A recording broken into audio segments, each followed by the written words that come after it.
right. Thank you so much for joining us this Wednesday evening as we talk about all things disability advising, financial planning, all kinds of really fun topics on our slate this evening.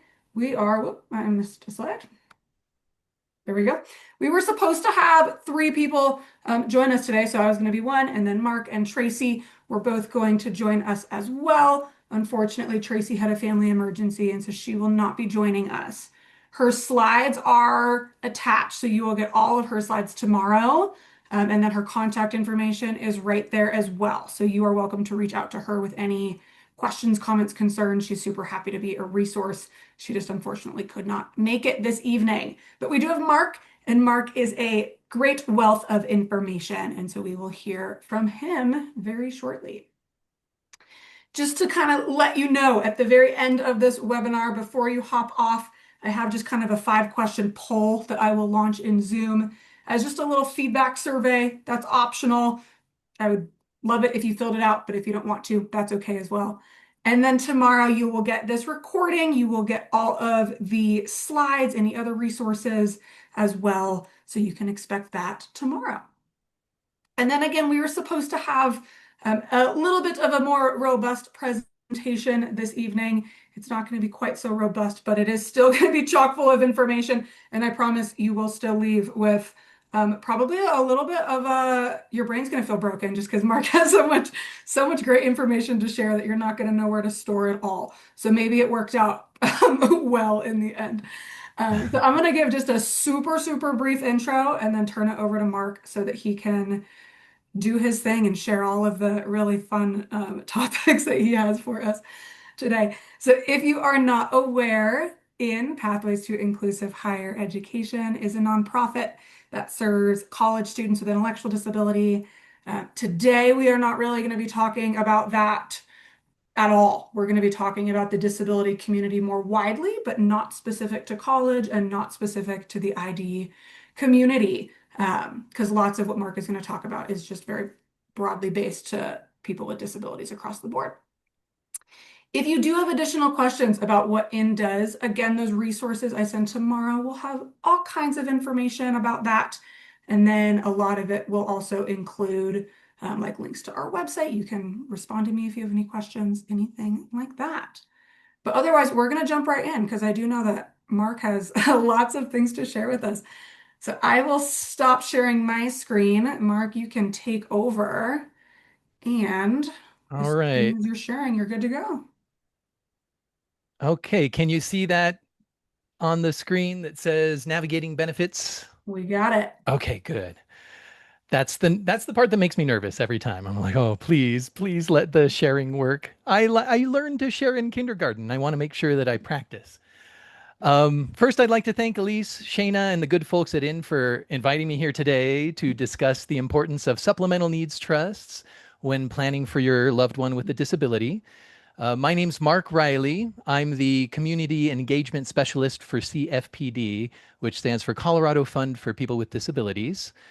Um, Originally, this was pared down to a half hour, but because I have more time, I'm going to take a little more time and do a little bit more of a deeper dive. But again, each one of these slides I'm sharing with you today could be their own hour-long slide in and of themselves. And so this is really just going to be a broad overview of supplemental needs trusts and the role that they play in the lives of people with disabilities, especially if you're in the position to plan and you're planning ahead for them. Um, and while we're going to be super quick today, I hope we'll have a few minutes at the end to answer questions. But if not, just reach out to me. My contact information is on the first and last slides. And I'll try to remember to put it in the chat before the end so you have it as well. But I'm just going to dig right in. First, I just wanted to introduce CFPD and what we do. Colorado Fund for People with Disabilities celebrated its 30th anniversary in 2024. So we're 32. We're a nonprofit organization, and we are the largest and longest running locally managed pooled trust in Colorado. We have a staff of 27 who provide a variety of fiduciary services, and they're all focused on protecting benefit eligibility for people with disabilities in Colorado. Our main focus is serving as trustee for both our pooled and individual supplemental needs trusts. But overall, through all of our programs, we serve over 1,300 people across the state of Colorado in just about every county. They're of every age, from young kiddos to adults and retirees. In addition to trusts, we also serve as a court-appointed conservator, and we also provide standalone case management for parents and bank trustees that need advice on how to navigate the sometimes convoluted and complicated world of trusts and benefit programs. We are also approved by Social Security as an organizational representative payee, and we help over 150 people in that capacity in the state. And CFPD serves people cross disability, which means any type of disability. And we serve people in every setting, people who live in their own homes, people who live with family, facilities, and people who live in the community. I'm just going to dive right in. Oh, there it goes. Nope, I'm skipping over. There we go. So here we are, benefits. I'd like to talk about this frustrating world of government benefit programs. Programs like SSI, Supplemental Security Income, and Medicaid can play an important role as someone with a disability grows into adulthood, or if they are already an adult. But the limitations placed on those programs can make financial planning a huge pain. For most, programs like SSI and Medicaid have an asset limit of $2,000 per month to stay qualified. This number, believe it or not, has not changed since 1989. This is not even for inflation. It really should be double or triple that by now, but it is still 2,000, which is the number that was provided in 89. This really limits the recipient's ability to save, to plan ahead, or to receive any financial help from others. And our hope is every year that $2,000 limit will be increased, but we have to be realistic about that possibility in the current climate and make financial plans assuming that $2,000 number will stick around for the foreseeable future. So the question then becomes, how can someone with a disability stay eligible for government programs while still receiving funds from an inheritance, a legal settlement, gifts given to them, or another source? This is just sort of a vicious cycle that I want to share with you. What happens if you don't plan for someone with a disability? When someone on benefits like SSI or Medicaid or a Medicaid waiver receives unplanned funds, it can throw everything out of whack, and it can start this vicious cycle. And a lot of my clients, when I worked as a case manager, had this happen to them over and over until they joined a supplemental needs trust. A common example would be an inheritance, say from a sweet aunt that just wanted to leave some funds for their niece that had a disability. At first, it would seem that an inheritance would be a good thing. It would be a boon that can help them with monthly bills or one-time purchases, or just be available for unexpected expenses.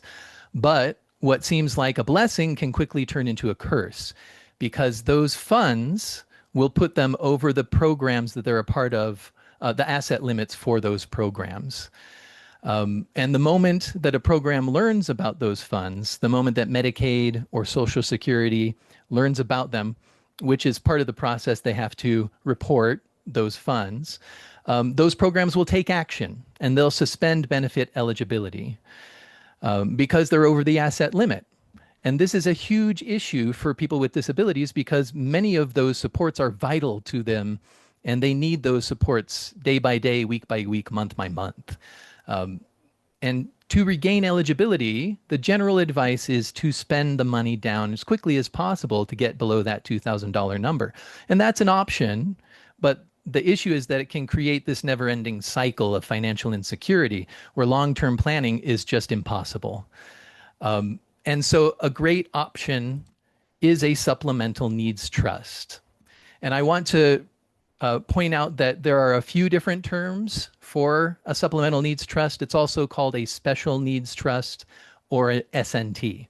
But the terms are often used interchangeably. They basically mean the same thing. It's a trust that is designed for the purpose of protecting disability benefits.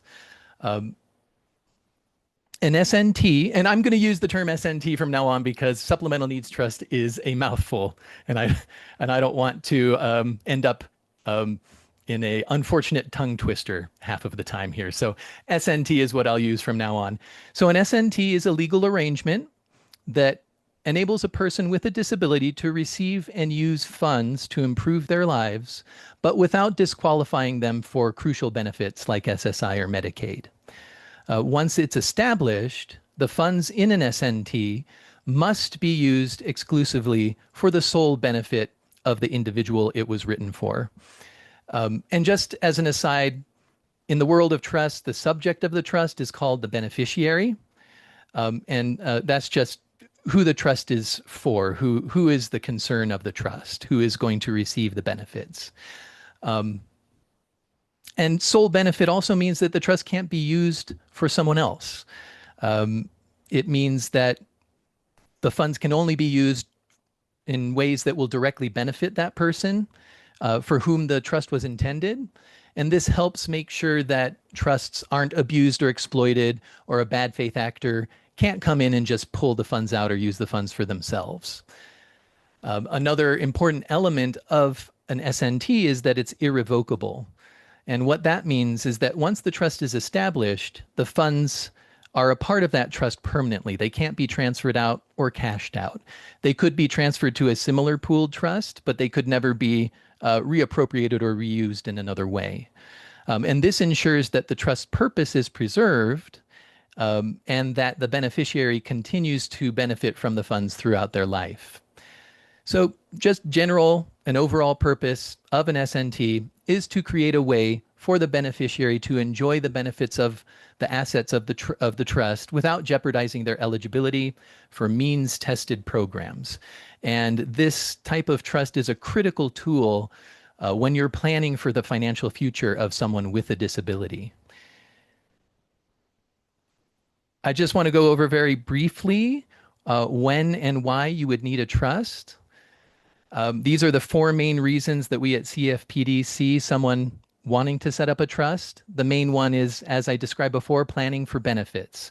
So a trust is helpful when you need to protect benefits that have financial limitations, or the person that you're planning for may be on those benefits sometime in the future.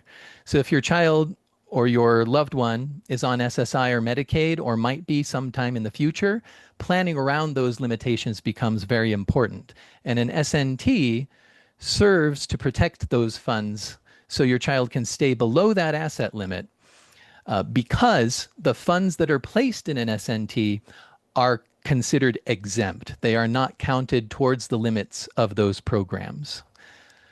The second reason is large sums of funds. So if your child or loved one receives a large amount, like an inheritance from a relative or a legal settlement, anything over that $2,000 could jeopardize their eligibility and kick them off those programs.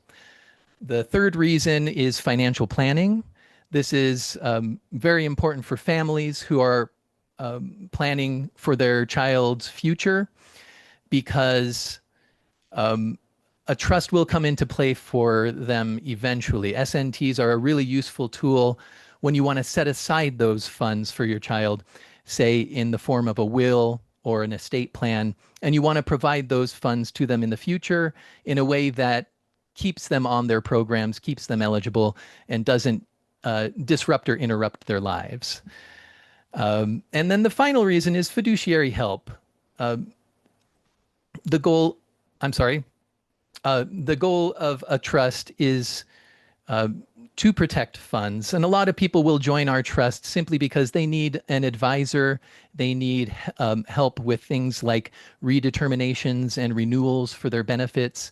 And pooled trusts will often, like CFPD, provide case management services that will assist with those types of things. And we can also serve as an advisory capacity for other trustees if a family member is serving as trustee or a bank. Even banks sometimes come to us because they are very confused about how benefits work, and navigating that can be very complicated. And we have a lot of experience with that, so we can help out. I would like to move on to the next slide, which originally I wasn't going to include because Tracy was going to talk about a lot of these programs. And while I'm not going to be able to give you the in-depth discussion that she was from a broad perspective, I can at least give you a perspective from how they work with trusts.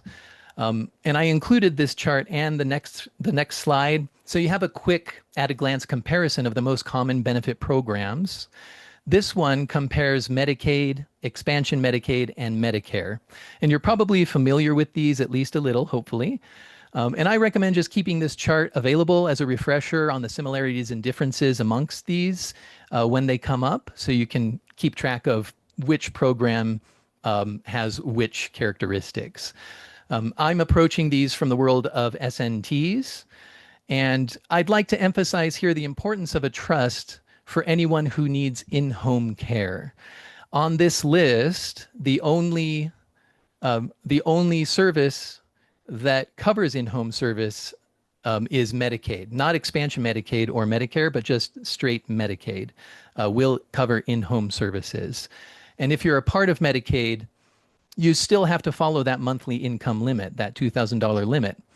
But also, something to consider is that far down the line, Medicaid may try to recoup the funds that they spent on an individual through what they call estate recovery. Medicaid will try to claim first dibs on an estate after an individual passes away to try to recoup anything that they paid for during their lifetime.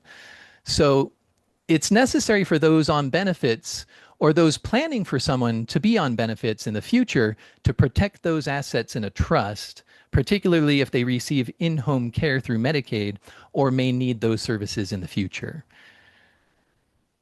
Does that make sense? I'm not really asking for feedback, but if you have any questions, feel free to chime in because we have extra time and I don't want to barrel through these like I was planning to. The next slide is about Social Security and the various Social Security programs. So we got SSI, which is Supplemental Security Income, SSA, which is Standard Social Security, and SSDI, Social Security Disability Insurance, I think. I always forget what that one is.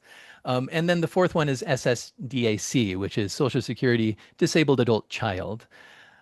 For younger individuals on disability benefits, we wanted to raise a couple of points about these programs. The main point that is that we recommend that parents apply for Social Security benefits for their child, even if you don't think it's necessary at this time. And the reason is that this can be very beneficial when you apply for other benefits with Social Security for your child in the future, particularly the Social Security Disabled Adult Child Benefit, SSDAC, or DAC. DAC benefits require your child to be determined by Social Security to have a disability before the age of 22. The DAC benefit will provide them with 75% of your Social Security benefit without affecting your own benefit amount. And it's often higher than the SSI amount, which would normally be the standard amount that you'd apply for through SSI.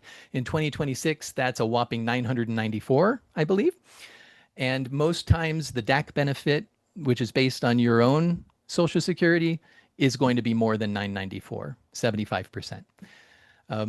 So if you apply for SSI benefits for a child and receive approval, this will establish the disability criteria for Social Security, and it will have that status on file in their records when you apply down the road for the adult child benefit. And I've been told by those in the trenches that it is much easier to get that disability determination in the Social Security system ahead of time than to try to do it retroactively once they reach adulthood. And these Social Security programs can also work together with Medicaid, HCBS waivers, and in-home care. So it's not an either-or scenario. The programs can really complement each other and work together to help your child or your loved one. So just to reiterate the importance of these two things, applying for SSI before the age of 22, almost said 2022, like the year, um, before age 22, so you can get that determination of disability on Social Security's records and make it easier for them to receive the DAC benefit in the future. And then setting up a third party trust, either an individual or pooled trust, so that the funds that you're leaving for your child are protected from Medicaid's estate recovery attempts. And we'll go into more detail about third party trusts here in a few slides, but I just wanted to bring that up while we're here in this lovely little diagram that I set up. Let's move on. Yeah, so potential funding sources for an SNT. These are the most common that we see at CFPD. They're pretty straightforward. Inheritances, Social Security back payment that you might receive after getting approval, monetary gifts, which just covers anyone who wants to give funds to them, whether as a gift or you just want to help them with monthly bills. Excess wages from a job, if that puts them over the limit, that's often the excess amount over the 2,000 is often placed in a trust, so it can be used in the future. Legal settlements are a big way to fund a trust, especially an individual trust. Unspent benefit funds, if there's SSI or SSDI amounts that put their bank account over 2,000, they can be placed in the trust. And then fundraisers, which, like a GoFundMe or a local fundraiser, is also a source that we see often for creating a trust. I'm going to take a quick sip here.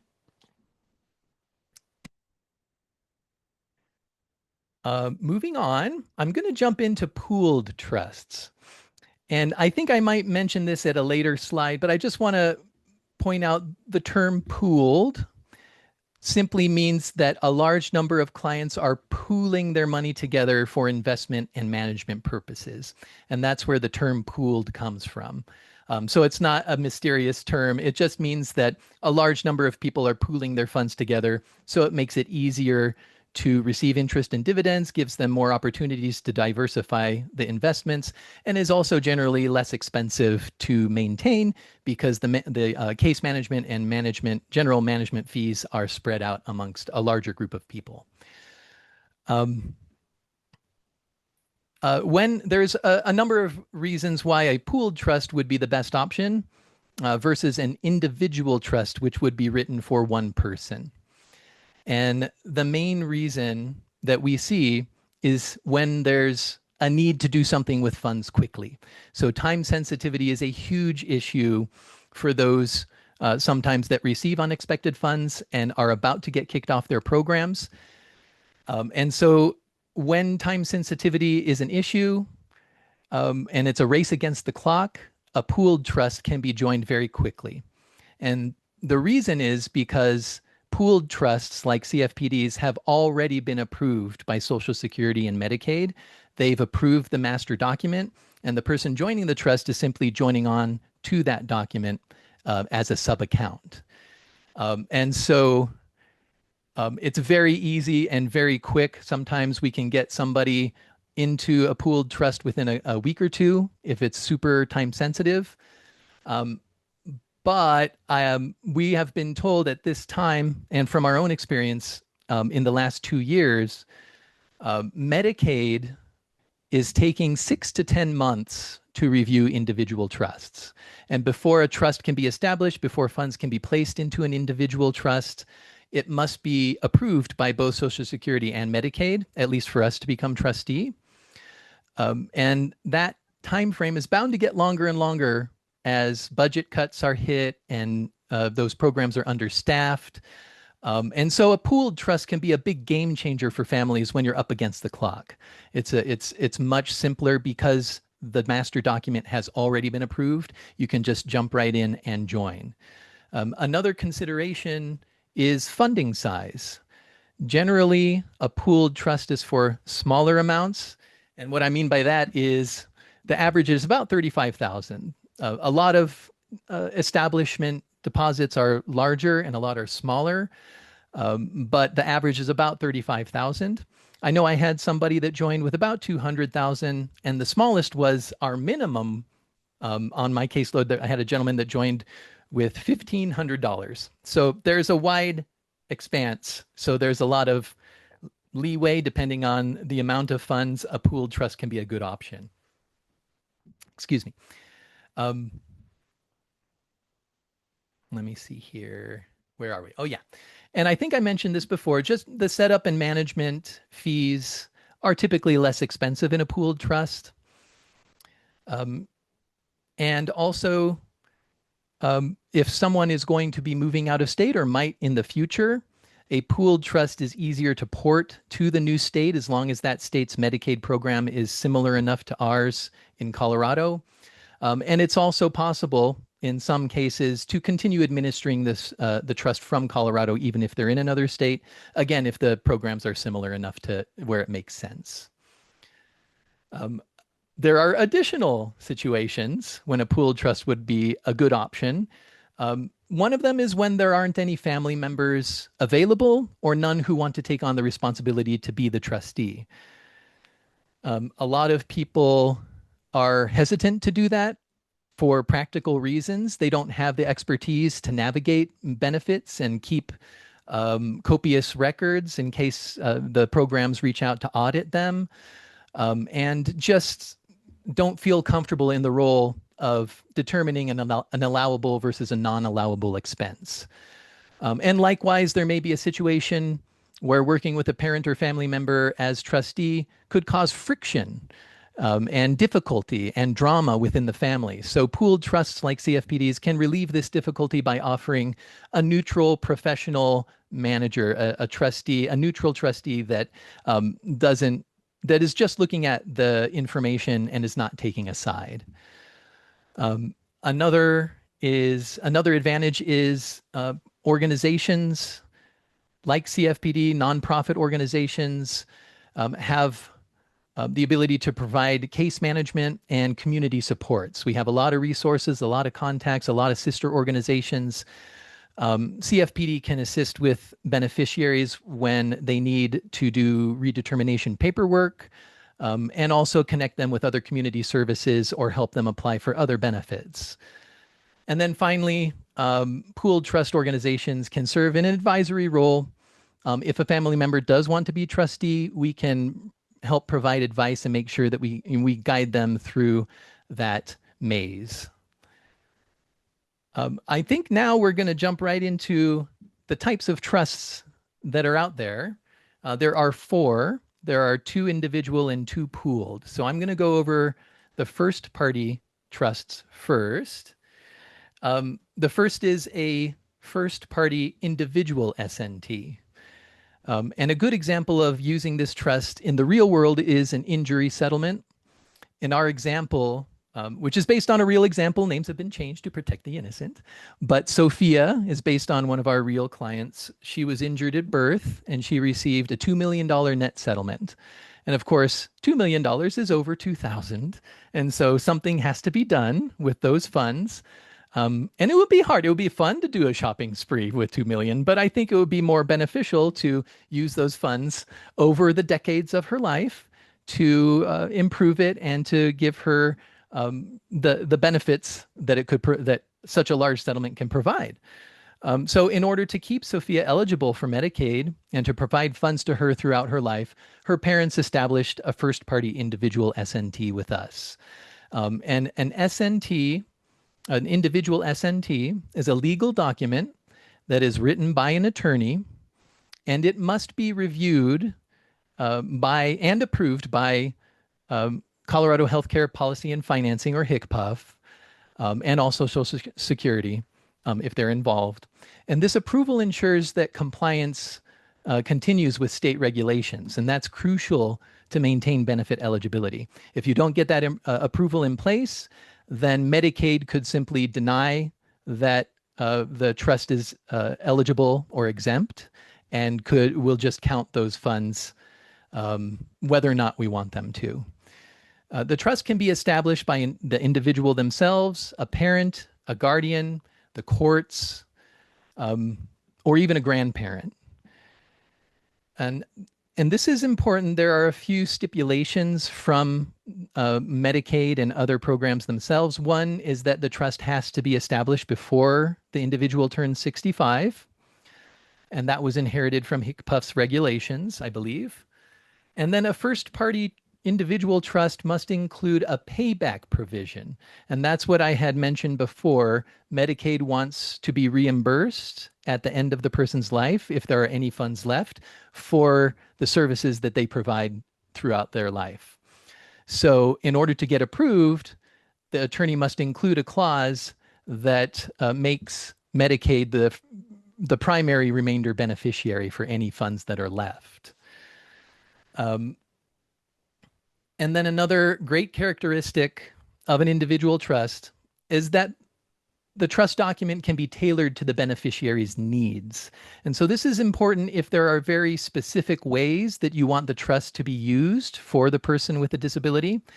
It can take into consideration their life goals, their estimated lifetime, their disability needs, everything that's involved with them. It can be tailored by the attorney to meet their needs specifically.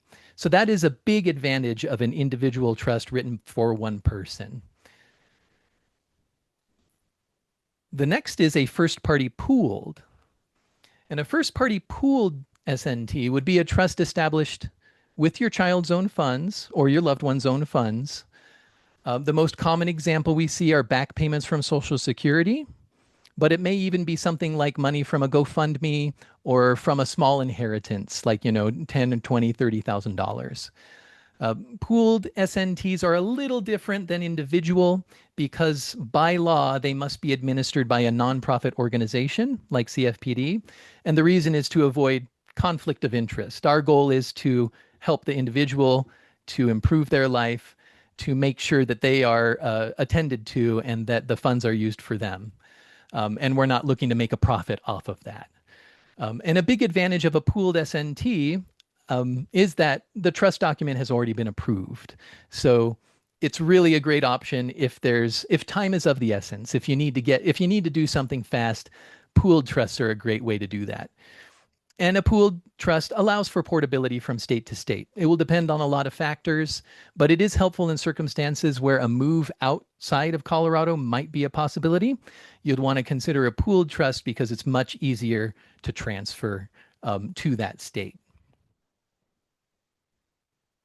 Oh, and I did want to mention, if somebody passes away, the funds may be retained by the nonprofit organization that serves as trustee. We do retain those funds and we use those, we place them in our charitable fund, and that's how we're able to provide representative payee services to 150 people in Colorado that need those services, is that we're able to keep those funds and use them for our rep payee program. Now, these are third-party trusts, and I think third-party trusts are probably in your wheelhouse, what you'd be considering as you're planning for a family member, a loved one, or a child. The example here is Sarah, again, based on one of my real clients. Sarah's parents are working on their will, and they wanted to leave aside funds for their daughter for when they're gone. And they expect her portion to be about $500,000. An individual third-party SNT is the kind of trust you'll want to explore while preparing a will or an estate plan. And you want to leave funds for your child or your loved one in a way that's protected, that will last them a long time, and most importantly, won't jeopardize their benefits when they receive the funds.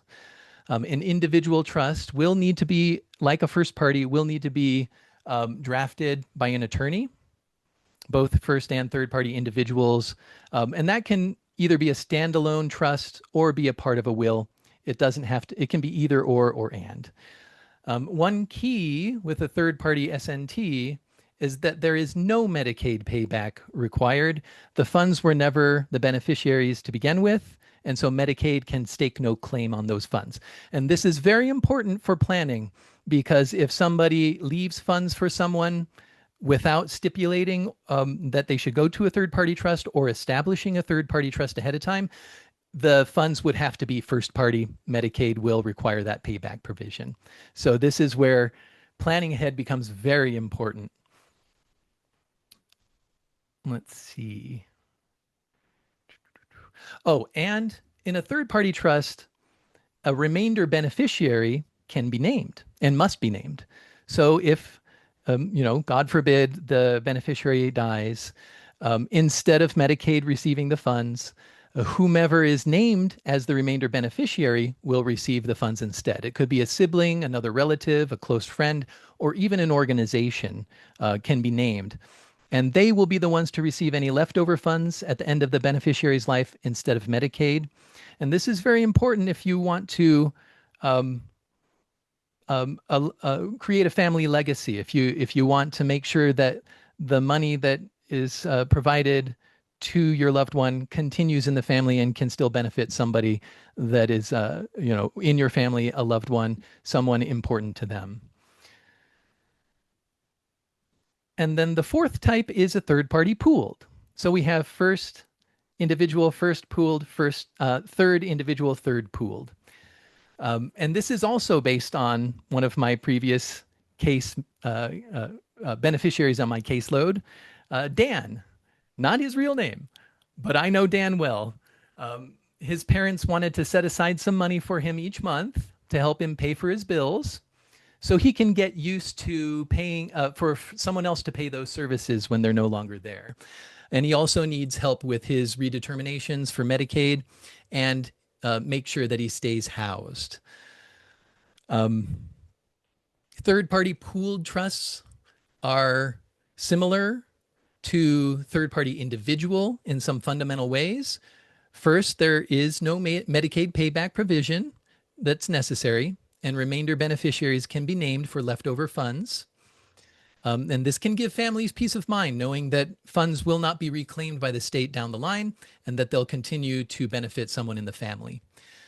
And similar to first-party pooled trusts, an established third-party pooled trust has already been approved by Social Security and Medicaid. So it's also easier to move from state to state. This example is a common one that we see at CFPD. I've had more than a few beneficiaries like Dan whose parents used a third-party pooled trust to help pay for just a few monthly bills and other expenses. For instance, Dan's father was getting up there in the years. He's in his 80s. His son's in his 50s. And he reached out to CFPD because he was concerned that he's getting up there in years. He's still paying for a lot of his son's monthly bills. He's handling the phone bill, the physical therapy bill, and he was very concerned that when he passes away, that suddenly his son won't have a phone. He'll have no way to contact anyone. All his bills will stop being paid. He'll go into default. He might get kicked out of his housing.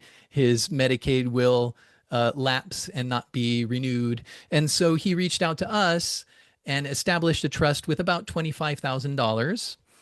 And then he provides a few hundred every month or two to continue building that balance. And we started paying the phone bill and the physical therapy bill and started helping with his renewals. And so he has gotten used to us. He knows who we are. He's aware of us. He trusts us. And we have already established that rapport before the father dies. And so we can continue serving him after that happens. Hopefully not anytime soon, but it will happen eventually. And we're very relieved that Dan's dad reached out to us and got everything set up ahead of time. Did I miss anything here? Let me check. Let me look at my bullet points. No, I think I hit everything. This is a great option for families that want to provide a little extra financial help each month without putting benefits at risk. So it's usually for smaller funds. It's for people who want to just help with monthly bills or small expenses, or just have like a nest egg available if there's an unexpected expense that their loved one has to pay. All right, now we get into a not so fun topic, which is what an SNT can't really pay for. It's easier to talk about this and then get into the fun stuff, which is what it can do. But I want to go over this because they're very specific things. It's important to understand the limitations. So if any of these expenses are on your radar, you can make other arrangements during your planning. On the trustee end, we need to be vigilant about avoiding these expenses in order to comply with the benefit program rules. SNT generally cannot provide cash or cash equivalents directly to the beneficiary. It would be considered income by the benefit program, so we cannot just hand over money to them. We normally must pay the bills to the vendor or to the third party directly. Overall, there are exceptions, but utility bills, property fees, property taxes, mortgage, and rent are not something that the trust can cover. There are exceptions, especially in individual trusts, depending on how they're written. But in most cases, and it also depends on their benefit programs. There are some instances where we can pay for mortgage and rent, but it's something that we have to talk about and talk through because everybody is unique. Everybody has a unique set of circumstances, disabilities, benefits, etc. A very important element is third-party benefits. In compliance with the sole benefit, we cannot use the funds for someone else to purchase anything for anyone other than for the person it was intended for. And a big example for that is gifts. We always get beneficiaries reaching out around Christmas time. They want to use their trust to buy gifts for everybody. And we have to tell them, I'm sorry, we can't do that. But we try to be creative. So in instances like that, we look for expenses that they're taking care of with their own funds that the trust can pay for. So that frees up their own funds to buy those gifts or do whatever they need to. And then, of course, pretty straightforward gambling and pawned items can't be purchased. And another important element is duplicative services. So if Medicaid should pay for something or Medicare should pay for something, a big one is medical equipment. We have a lot of requests for. We have to make sure that Medicaid and Medicare options have been exhausted before we step in and pay. We can't step ahead of them in line and pay before they've reviewed it. But if they deny it or leave a balance, then the trust can come in and make the payment. And then the last uncomfortable category is distributions after death. We cannot use the trust to pay for anything once someone passes away. In 99% of cases. There's always exceptions, but most cases we can't. So the first thing that we suggest is getting a pre-need plan in place. And that's something that we often talk about first thing to make sure that we can get something in place, or at least they're aware that the trust can't cover anything after they die. But a pre-need plan can be purchased with a trust. And so we recommend doing that. So it's in place and you don't have to worry about that. And it's just on file and hopefully we don't have to look at it for decades and decades. So here's what a trust can pay for, which is much more fun. This is a great, and this is just scratching the surface. This is what I could think of while I was putting the slide together, just off the top of my head. But they're basically just about anything that you didn't see on the previous slide, the trust could probably help pay for in some way. But the big expenses that I see are subscriptions and memberships, a lot of pet care. We take care of pets. We pay for cable bills, medical care after insurance and benefits. So a lot of dental work, a lot of glasses, co-pays, household expenses like clothing, telephone bills, appliances, furniture. We can even purchase a home. And that's something that, a lot of people ask for. If it's a larger individual trust, a lot of people will ask to purchase a home. But we have to make sure that it makes sense and that any ongoing expenses related to the property could be handled and are accounted for, either through the trust or through another source. Transportation, we pay for a lot of bus passes and a lot of gas. And again, we can buy a vehicle as well, if it makes sense. And we're considering the additional ongoing expenses like insurance and gas and maintenance. Education, tuition, books, software, additional training, vocational training, and then services like attorney fees, guardianship, and conservator fees. That's just what I could think of, but there's so much. Oh my gosh. The stories I could tell you. Um, and I think we're running out of time. I did want to include this very um, info dump based bullet point list about ABLE.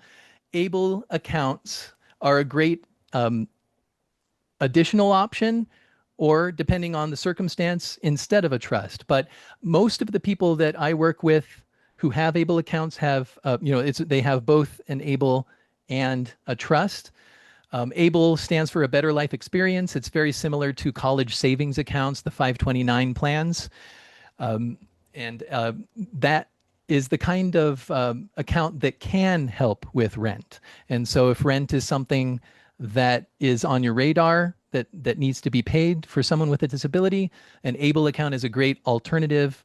And that's really what I see with my beneficiaries is it's almost exclusively used for people who need to pay rent but can't through the trust. And then they just use the trust for everything else.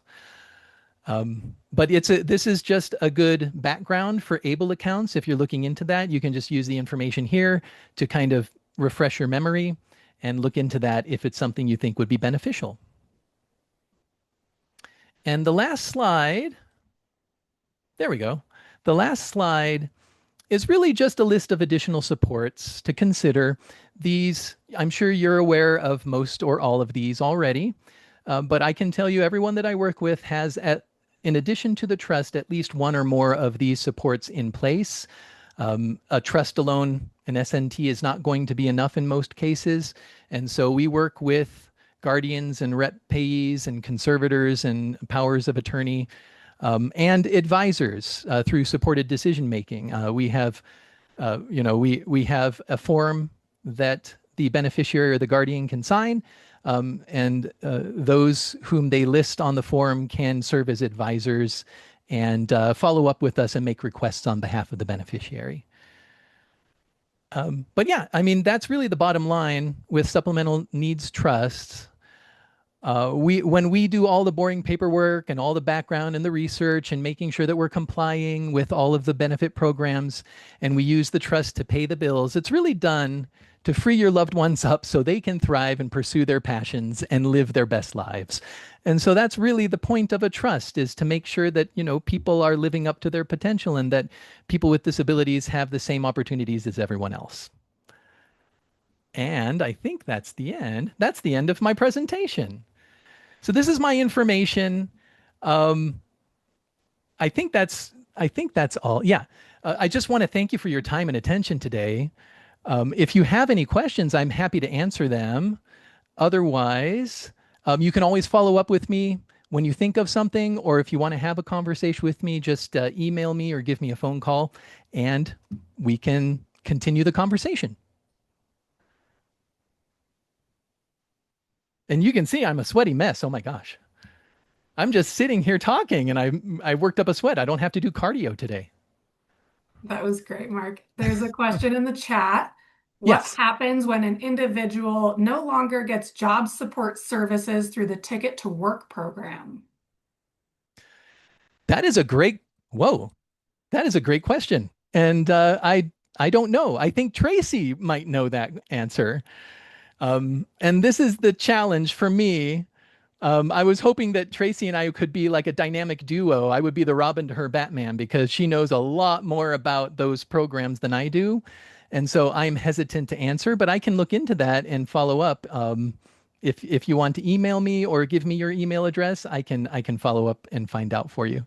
Yeah, and that was the hope that you and Tracy could kind of be complementary to each other. I will again send out her slides when I send all of this. She was going to talk about things like you sort of touched on like Medicare and SSI. She was going to go into those in much more detail. She was going to talk about like how do you decide who's going to be your child's guardian when you die, for example, if you are their guardian. All kinds of things that are much more related to trust, but much more in depth to lots of other topics that you might need to think about as you're aging and your adult children are aging as well. So again, I will send out those slides, and again with Tracy's contact information, so you can feel free to reach out to her as well. She's bummed she couldn't be here, but again, she did have a family emergency and had to step out at the very last minute tonight. So Yeah, I'm very thank you for disappointed. your I've never patience. actually met her in person, so I was hoping to see her smiling face and finally put a face to the disembodied words through her emails. Yes. But again, just to reiterate, she is still available for all the other topics that we did say would be covered tonight. They will be covered remotely when I send out the slides, and she is available as well. So, And I did put my email and phone number in the chat if you want to grab it. And also the slides will have my info when those are sent out. yes. And then I will put Tracy's email in the chat as well. Thank you for that reminder. But again, it will also be on the slides. In the meantime, does anyone have any additional questions for Mark? There are no bad questions. Hey, Mark, I've asked a few bad questions in my life, but you did a great job. No, I appreciate the breakdown of the different types of trusts that you did. Over the years, I've had a couple different kinds, so that was very helpful. I appreciate oh, it. good. I'm glad to hear that, Lisa. Thank you. If you have any follow-up questions, just give me a ring or an email, okay? Thank you. Yeah. Absolutely. All right. And then if anyone has any additional questions, please, we're here till 6, so we have 8 more minutes, which is plenty of time for questions. I am going to launch just a brief feedback survey. It's optional. If you want to take it, that'd be great. If you don't want to take it, that's okay too. But if you don't have any questions, you are welcome to get the last 8 minutes or 7 minutes now of your evening back. But if you have questions, comments, concerns, anything at all, I am happy to stay. I know Mark is as well. And in fact, I will stop the recording so that your questions don't have to go on YouTube.